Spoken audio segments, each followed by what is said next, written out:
जय भीम दोस्तों स्वागत है आप सभी का इस नए एपिसोड में। दोस्तों आज के एपिसोड में हम देखेंगे कि बबीता को देखने के बाद कलिका सिंह क्या कहते हैं और वो क्या करने वाले हैं, यानी कि बबीता को पाने के लिए वो कुछ भी करने के लिए तैयार है। तो आज के एपिसोड में हम यही जानेंगे। तो दोस्तों एपिसोड को अंत तक ज़रूर देखिएगा और हाँ दोस्तों, ज़्यादा से ज़्यादा एपिसोड को शेयर कर दीजिएगा ताकि जितने भी लोग भीमा एपिसोड से जुड़े हुए हैं वो सभी भीमा एपिसोड को देख सकें। तो चलिए दोस्तों, बिना देर किए हुए एपिसोड के बारे में मैं बताने जा रही हूँ। ये भीमा का 128 एपिसोड है और इसकी शुरुआत होती है भीमा और बबीता से। दोस्तों पिछले वीडियो में मैं बताई हुई थी कि भीमा की जो मासी है इस एपिसोड में आई है और वो भी 10 साल के बाद आई है, तो अच्छी खासी एपिसोड दिखा रही है। और दोस्तों बबीता को देखने के बाद कलिका सिंह जो थे उनको पाने की इच्छा जग जाती है। अब वो जो इंसान हमेशा जात बिरादरी को लेकर के सबसे लड़ाइयाँ लड़ते हैं, वही आदमी एक छोटी जात की बबीता के लिए वो क्या करेंगे, किस हद तक गिरने वाले हैं, तो ये एपिसोड में हम आज वही बताएंगे।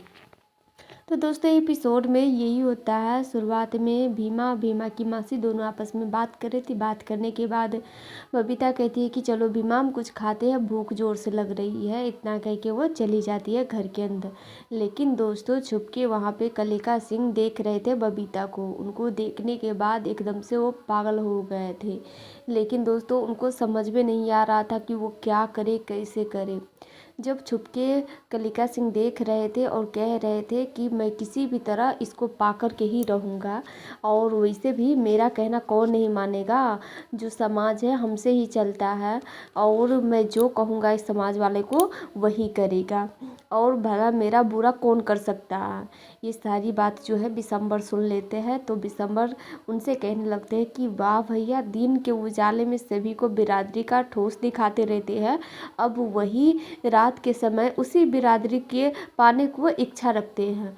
दोस्तों बिशंबर को ये पता नहीं था कि भीमा की मासी के लिए कलिका सिंह ऐसे कर रहे हैं, लेकिन साफ साफ उनकी बात समझ में आ रही थी। अब कितना बिशंबर समझ पाते हैं ये आगे के एपिसोड में बताएंगे। फिलहाल इस एपिसोड में बिशंबर को कुछ भी समझ में नहीं आता है। दोस्तों भीमा जो है बिशंबर के लिए खाना लेकर के आती है और कहती है बाबू साहब आइए खा लीजिए। लेकिन देखते हैं कि कलिका सिंह जी भी वहीं पे हैं। कलिका सिंह वहाँ से चले जाते हैं ये कह के कि जाओ बिशंबर खाना खा लो। इतना कह के वो चले जाते हैं। तो भीमा आकर के बिशंबर से पूछते हैं कि बाबू साहब कलिका सिंह जी काहे आए थे यहाँ। तो बिशंबर जो है कहते हैं कि भीमा जानती हो इनको बोलने की आदत है, ये कुछ भी बोलते रहते, इसीलिए इनकी बात को दिल पे मत लो, चलो खाना खाते हैं। इतना कह के खाना खाने चले जाते हैं बिशंबर। उस समय भीमा की मासी उनके लिए खाना लेकर के आती है और वहाँ पे बैठ जाती है। बिशंबर भी खाने लगते हैं। तो बबीता उनको बताती है कि अच्छा आप है बिशंबर बाबू, भीमा आपकी बहुत तारीफ़ करती है, बहुत बड़ाइयाँ करती है। तो यह सुनने के बाद भीमा भी कहती है कि हाँ मासी, बिशंबर बाबू है ही इसी के लायक। तो दोस्तों बिशंबर भी उस समय अपने सफाई में कुछ कहते हैं, यानी कि मेरी तारीफ़ मत कीजिए और भी बातें सारी जो वहाँ पे होती है।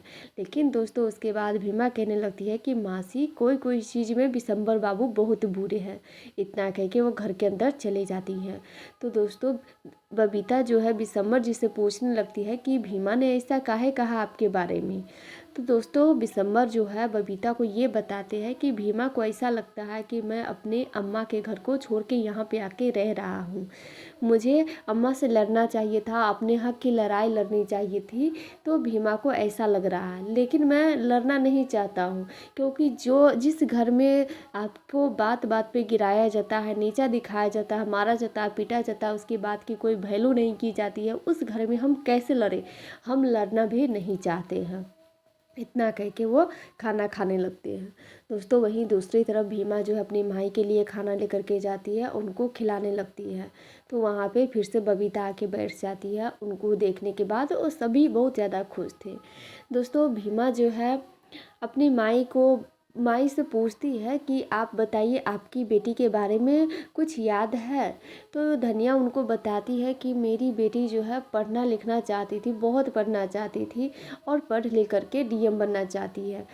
भीमा उनसे ये भी पूछती है कि आपको और भी कुछ बातें याद है अपनी बेटी भीमा के बारे में। तो धनिया बताती है कि नहीं, अब नहीं याद है। तो दोस्तों बबीता उनसे पूछती है कि आपकी बेटी कितनी साल की होगी। तो धनिया हंसते हुए कहने लगती है कि एकदम बुद्धू हो तुम दोनों। अभी अभी मैंने बताया कि मेरी बेटी भीमा की शादी हो चुकी है, वो अपने ससुराल गई है। तो तुम ही बताओ कि मेरी बेटी की शादी हो गई तो अभी इसकी उम्र क्या रही होगी। इतना कहने के बाद वो सभी हंसने लगते हैं, लेकिन दोस्तों बाद में सभी सो जाते हैं। दोस्तों आपस में उन तीनों को देख करके फूलमतिया एकदम से जल रही थी और वो ये कह रही थी कि किसी भी हाल में धनिया को जो है पागल खाने तो मैं भेज करके ही रहूँगी। जिसके बाद सभी सो जाते हैं। वहीं दूसरी तरफ दोस्तों रात के समय कलिका सिंह जो थे बहुत शराब के नशे में घर पे आते हैं।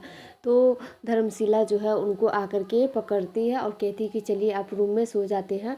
दोस्तों धर्मशिला कलिका सिंह की पत्नी है, वो उनकी अच्छी आदतें भी जानती थी, वो भली भांति उनको जानती थी कि वो कैसे है, कब कैसे रहते तो कैसे क्या करते हैं। तो दोस्तों उस समय धर्मशिला जो है अपने पति से पूछती भी है कि आपको जब परेशानी रहती है तभी आप ऐसे शराब पीते हैं, तो क्या परेशानी रही है जो आप इतना पी रहे हैं। तो दोस्तों उस समय कलिका सिंह जी जो थे वो धर्मशिला को डांटने लगते हैं। जैसा कि आप बराबर एपिसोड में देखते हैं उस घर में किसी की भी नहीं चलती है, तो इसीलिए कलिका सिंह जो है उस समय उनको डांटने लगते हैं। और जब धर्मशिला कहती है कि चलिए रूम में सोने चलते हैं तो वो जाते नहीं है, कहते हैं कि मैं हॉल में ही सोऊंगा। तो जिस वजह से धर्मशिला उनको वहीं पे सुला देती है। नशे के हालत में भी कलिका सिंह जो थे वो धर्मशिला से पैर दबाने के लिए कह रहे थे, तो वो धर्मशिला पैर भी दबाती है दोस्तों। लेकिन दोस्तों ये सारी चीज़ जो हो रही थी वो कैलासा बुआ देख रही थी। जिसके बाद दोस्तों सुबह हो जाती है। सुबह के समय बिशंबर बाबू को काट रहा था बहुत मच्छर, और मच्छर से वो ज़्यादा परेशान हो चुके थे और कह रहे थे कि रात भर ये मच्छर सोने भी नहीं दिया। तो दोस्तों भीमा आकर उनसे कहती है कि बाबू साहब हम लोग जो है यहाँ पे मजबूरी में रहते हैं, लेकिन आप तो यहाँ पे शौक से रह रहे हैं, तो आप ही बताइए आपको क्या करना चाहिए। इसीलिए मैं बार बार कहती हूँ कि आप अपने हक के लिए लड़िए। दोस्तों बिशंबर जो है यही बात भीमा के मुंह से कितनी बार सुन चुके थे कि अपने हक की लड़ाई लड़िए, अपने हक की लड़ाई लड़िए। उस समय बिशंबर जो है कहते हैं कि भीमा अगर तुम मुझसे तंग आ चुकी हो तो मैं यहाँ से भी चला जाऊँगा, लेकिन मैं अपने घर में नहीं जाऊँगा, अपने परिवार वालों से लड़ने नहीं जाऊँगा, मैं दूसरी जगह चला जाऊँगा अगर तुमको ज़्यादा दिक्कत हो रही है तो। दोस्तों भीमा का कहती है कि बाबू साहब मुझे आपसे कोई दिक्कत नहीं हो रही है, भला आपने तो मुझे बहन माना है, तो एक भाई को और बहन को क्या दिक्कत हो सकती है। आप और जितना मेरे लिए माई ज़रूरी है ना, उससे कहीं ज़्यादा भी मैं आपसे भी प्रेम करती हूँ, इसीलिए आप इस घर को छोड़ के मत जाइए। लेकिन मैं ये चाहती हूँ कि आप अपने घर में अपने हक की लड़ाइयाँ लड़िए, ताकि आपको देख करके मुझ में भी प्रोत्साहित उत्सुकता जगे, क्योंकि अगर आप जीतते हैं तो मुझे भी लगेगा कि हाँ मैं भी जीत सकती हूँ, इसीलिए आपको लड़ना होगा। दोस्तों जिसके बाद बिशंबर कहते हैं अगर नहीं लड़ूंगा तो भीमा क्या करोगी। दोस्तों इतना ही पे भीमा का और बिशंबर को दिखाया जाता है। जिसके बाद दोस्तों कलिका सिंह के घर से शुरुआत होती है। सुबह के समय कैलासा बुआ आती है और सभी को जगाने लगती है। सभी तो जगे हुए थे ही, लेकिन कलिका सिंह जो हॉल में ही सोए हुए थे उनको जगाती है कि उठ जाओ सुबह हो गई है। कलिका सिंह भी उठ के बैठ जाते हैं। धर्मशिला चाय लेकर के आती है, कलिका को दे देती है और कैलासा बुआ को। कैलासा बुआ पूछती है कि धर्मशिला तुम्हारी चाय कहाँ है। तो धर्मशिला बताती है कि रसोई घर में है, मैं वहीं पे पी लूँगी। जिसके बाद दोस्तों धर्मशिला जो थी कलिका सिंह से थोड़ी नाराज़ थी, लेकिन कैलासा बुआ वहाँ पे कलिका को समझाने के बजाय वो अपने बहू धर्मशिला से ये कह रही थी कि पति की नाराज़गी को थोड़ी देर में ही भूल जाओ तो ही अच्छा रहेगा। दोस्तों धर्मशिला भी समझदार थी, समझती थी सब कुछ, लेकिन डरती थी इसलिए कभी कुछ बोल नहीं पाती थी। लेकिन आज बहुत हिम्मत करके वो यही बात कैलासा बुआ से बोल देती है। धर्मशिला कहती है कि अम्मा जी अगर पिंकी की शादी हो गई होती तो उनकी सास यही बात अगर पिंकी से कहती तो आपको कैसा लगता। दोस्तों ये सुनने के बाद कैलासा बुआ एकदम से दंग हो जाती है और उठ के खड़ी हो जाती है और धर्मशिला को कस के थप्पड़ लगाती है। लेकिन दोस्तों वहाँ पे बिशंबर पहुँच जाते हैं। अब दोस्तों क्या होगा एपिसोड में इसको तो मुझे भी जानकारी नहीं है, आगे के एपिसोड में मैं बताऊँगी कि आगे क्या होने वाला है। इसीलिए दोस्तों वीडियो को अंत तक ज़रूर देखिए। देखिएगा। और दोस्तों आगे के एपिसोड अगर देखना चाहते हो तो चैनल को सब्सक्राइब कर लीजिए। और हाँ दोस्तों, वीडियो को ज़्यादा से ज़्यादा शेयर कीजिएगा ताकि जितने भी लोग भीमा एपिसोड देखना चाहते हैं वो देख सकें। फिर मिलेंगे दोस्तों अगले वीडियो में, तब तक के लिए जय भीम।